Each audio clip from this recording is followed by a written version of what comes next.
اور بندیال صاحب جس طرح لوگوں کو اوپر لے کے آئے ہیں، میں بار بار کہوں گا کہ یہ ان کی مرضی سے لائے تھے، پاکستان کے طاقتور ترین لوگوں کی مرضی سے لائے تھے، تو ان کو بھگتنا پڑنا ہے ہم نے، اور وہ بھگتیں گے ہم۔ جو ہائی کورٹس میں بیٹھے ہوئے ہیں سارے کے سارے، ہمیں تو صرف سپریم کورٹ کے جج نظر آ رہے ہیں۔ تو ایک کیس ابھی تک پینڈنگ ہے، اس کیس کے ذریعے میں کسی کے اوپر کسی بھی قسم کی سازش کا الزام نہیں لگا رہا،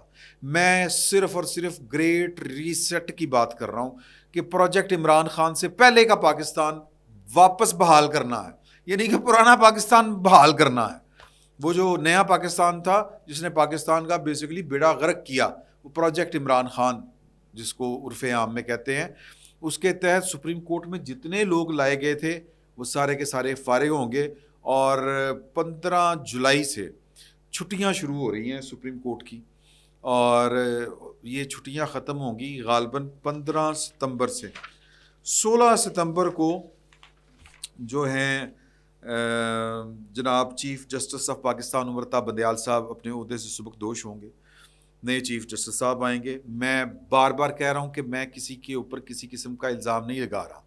لیکن ایک مائنڈ سیٹ ہوتا ہے کہ پاکستان کے ساتھ بڑی زیادتی کی گئی، ان لوگوں کو جو جمہوریت پسند، دستور پسند، جمہوریت پسند شاید ٹھیک ورڈ نہیں ہے، دستور پسند، جو دستور کے تابع خود کو رکھنے والے جج تھے اور ہیں، انہوں نے بھی یہ زیادتیاں ہوتی دیکھی ہیں۔ جس طرح پرویز مشرف کو ڈوبتے ہوئے پاکستان کے طاقتور ترین لوگوں نے دیکھا تھا، اسی طرح جو پاکستان کے ساتھ مذاق کیا جا رہا تھا جب پروجیکٹ عمران خان کی وہ کہتے ہیں تانے بانے بنے جا رہے تھے، تو یہ ججز جو تھے وہ سسٹم میں اندر بیٹھ کے یہ دیکھ رہے تھے لیکن کچھ کر نہیں پا رہے تھے۔ تو اب پاکستان کی پارلیمان نے ایک علیحدہ سے بندوبست کیا ہے، وہ supreme court procedure and practice جو ایکٹ ہے وہ لاگو کر کے، اور یہ جو جج جو اب آنے والے ہیں جن کے مطلب جو صاحب اختیار ہوں گے، اور وہ اپنا اختیار سرنڈر کرنے کے لیے تیار ہیں اس کمیٹی کی صورت میں جو پارلیمان نے بنائی ہے۔ یہ جو اپنے قاضی فائز صاحب کھڑے ہو گئے تھے، وہ جو بینچ بنایا تھا، انہوں نے کہا آپ کے پاس بینچ بنانے کا اختیار ہی نہیں، پارلیمان قانون منظور کر چکی ہے، جب تک وہ فیصلہ اس کا نہیں آپ کر لیتے تب تک آپ جو ہے وہ مطلب اس طرح کی حرکتیں نہیں کر سکتے۔ تو وہ سارے کے سارے کون سے مائنڈ سیٹ کے ہیں کہ وہ اصلیت پسند ہیں، وہ دستور پسند ہیں، ان کو پتہ تھا کہ یہ پاکستان کے دستور کے ساتھ وہ کھلواڑ ہو رہا ہے، پاکستان کے سسٹم کو، پاکستان کی ڈیموکریسی کے ساتھ وہ کیا کہتے ہیں کہ ڈاکٹرڈ کیا جا رہا ہے، اس کو پولیٹیکل انجینئرنگ ہو رہی ہے، جوڈیشل انجینئرنگ ہو رہی ہے۔ تو سر گریٹ ریسیٹ کا بٹن عدلیہ میں دبایا جائے گا چھٹیاں ختم ہوتے ہی۔ آئی تھنک سو کہ وہ جو ایک کیس ہے وہ پڑا ہوا ہے، وہ جسٹس سیٹھ وقار والا کیس ہے، اس کیس میں جسٹس سیٹھ وقار صاحب مرحوم فوت ہو گئے، اللہ تعالیٰ ان کو غریق رحمت کرے۔ انہوں نے اپنی جو سپریم کورٹ میں ایلیویٹ ان کو نہیں کیا گیا تھا، ان کا تقرر سینیارٹی کے باوجود نہیں کیا گیا تھا، اس کو چیلنج کیا تھا، اور جسٹس گلزار صاحب نے اس پٹیشن کو لگنے نہیں دیا، جس کو گلزار ڈاکٹرائن عمران خان صاحب کے قریبی ساتھی حامد خان صاحب ان کے وکیل تھے، انہوں نے اس کو ایک نیا ڈاکٹرائن دیا تھا کہ یہ تو ہم نے پہلے نہ کبھی پڑھا نہ سنا نہ دیکھا، جو ڈاکٹرائن جو ہے وہ جسٹس گلزار ڈاکٹرائن ہے کہ کیس ہی نہ لاؤ۔ وہ کیس پاکستان کی سپریم کورٹ کے مال خانے میں یا ریکارڈ روم میں وہ دبا پڑا ہے کہیں پہ، وہ کیس سر اس کی ہیئرنگ ہونی ہے، وہ لگے گا، وہ ری لسٹ ہوگا، جب وہ ری لسٹ ہوگا تو سر بڑے بڑے جائیں گے۔ عمران خان صاحب کتنے صاحب تدبر ہیں، کتنے وہ جس کو کہتے ہیں نا کہ دور اندیش ہے، یہ ان کو سمجھ نہیں آ رہی۔ آج ان کی طرف سے ایک درخواست دائر کی گئی ہے، یہ درخواست سپریم کورٹ میں گئی ہے، اور ان کا کہنا ہے کہ جی کہ عامر فاروق جو ہے چیف جسٹس اسلام آباد ہائی کورٹ، ان پر انہوں نے عدم اعتماد کا اظہار کر دیا، اور عدم اعتماد کا اظہار کرتے ہوئے انہوں نے کہا ہے کہ جی کہ میرے خلاف جو درخواستیں، ہمیں ان سے انصاف کی توقع نہیں ہے وہ توشہ خانہ ٹرائل میں، تو کیونکہ توشہ خانہ open shut and shut case ہے، خان صاحب پھنستے ہیں اس میں، وہ کڑی والا کیس اور بھی اور بے صاحب ان کے تحفے طائف ہیں، وہ ان میں پھنستے ہیں، سزا ان کو ملے گی، نااہل ہوں گے، تو اس لیے حفظ ما تقدم کے طور کے اوپر وہ ان کو کہہ رہے ہیں کہ یہ کیس نہ سنیں۔ لیکن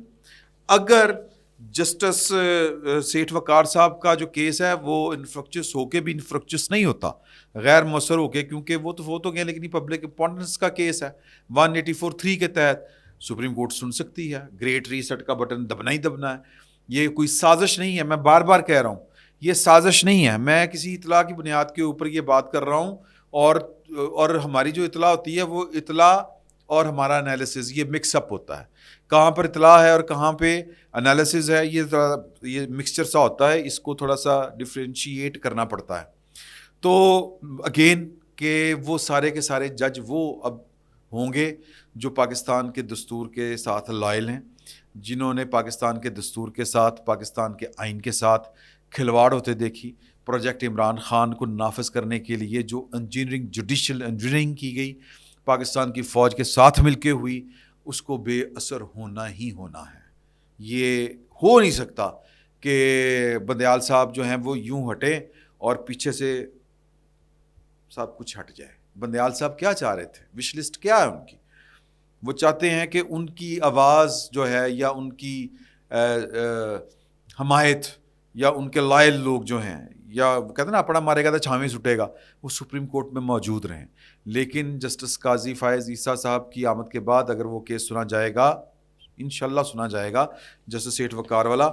تو سر پھر کون کون جائے گا؟ سوال یہ پیدا ہوتا ہے. ہر وہ جائے گا جس کو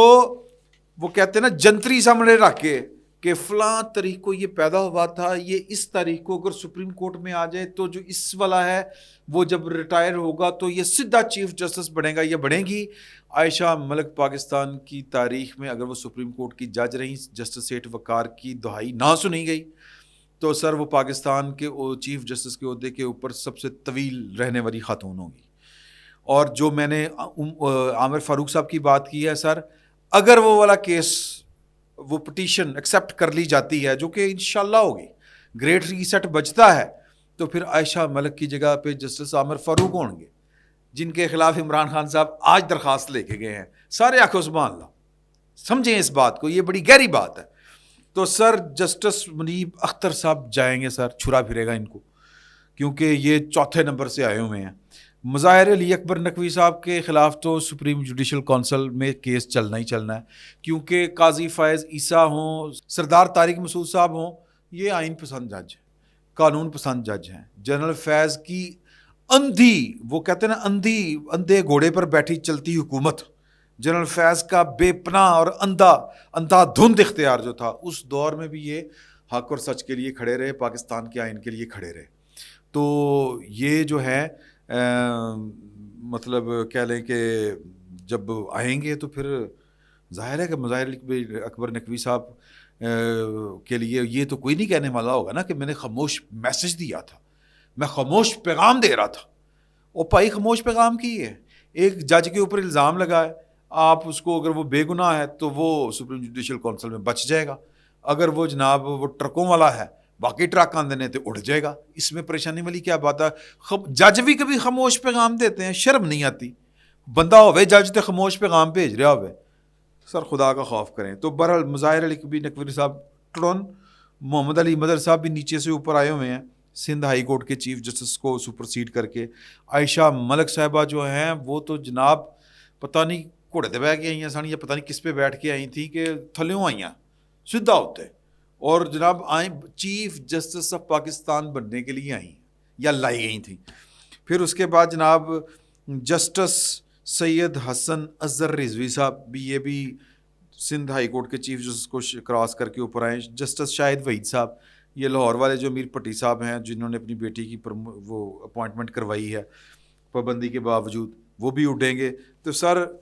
تھلیوں جو سینیارٹی کے مطابق جن لوگوں کے ساتھ زیادتی ہوئی ہے وہ آ کے سپریم کورٹ میں بیٹھ جائیں گے. لاہور والے ہوں گے دو, میرا خیال ہے عامر فاروق صاحب ہوں گے, سندھ والے ہوں گے, تو کام پورا. سر کہنے کا مقصد یہ ہے کہ جو گریٹ ریسٹ ہے, جو پاکستان کی فوج نے کہا کہ بس بہت ہوگی, ہن ڈرامے بازی کوئی نہیں چلے گی, وہ فوج میں تو لگ چکا ہے, ادھر ادھر بھی لگ چکا ہے. 9 مئی کے بعد وہ کام پاکستان کے سول سیٹ اپ میں زیادہ آسان ہو گیا ہے, اور اس آسان کام کو زیادہ آسان کرنے کے لیے جو ہے وہ عدلیہ میں گریٹ ریسٹ جو تھا پروجیکٹ عمران خان کو صفر کرنے کے لیے. سر اگر پروجیکٹ عمران خان کو صفر کرنا ہے تو یہ جو 5-6 جج ہیں ان کو سپریم کورٹ سے اڑانا پڑے گا. کہتے ہیں نا کہ بوتے پانی دا کو نواب ٹیول 100 گز رساتے سرے تے گنڈ 100 باتوں کی ایک بات. اس کا اردو میں ترجمہ یہ ہے نہیں کہ 100 گز رساتے سرے تے گنڈ. اس کا اردو میں ترجمہ یہ ہے کہ 100 باتوں کی ایک بات. اور وہی کمرشل ہوتی تھی کہ بوتے پانی دا کو نواب ٹیول وہ بھی کہ ادھر ادھر بھاگنے کے بجائے سالڈ چیز وہ یہ ہے کہ یہ ججوں کو فارغ کرنا پڑے گا اور یہ انہوں نے ہونا ہے. ستمبر کچھ زیادہ دور نہیں رہ گیا. فی الوقت اتنا ہی. بہت بہت شکریہ.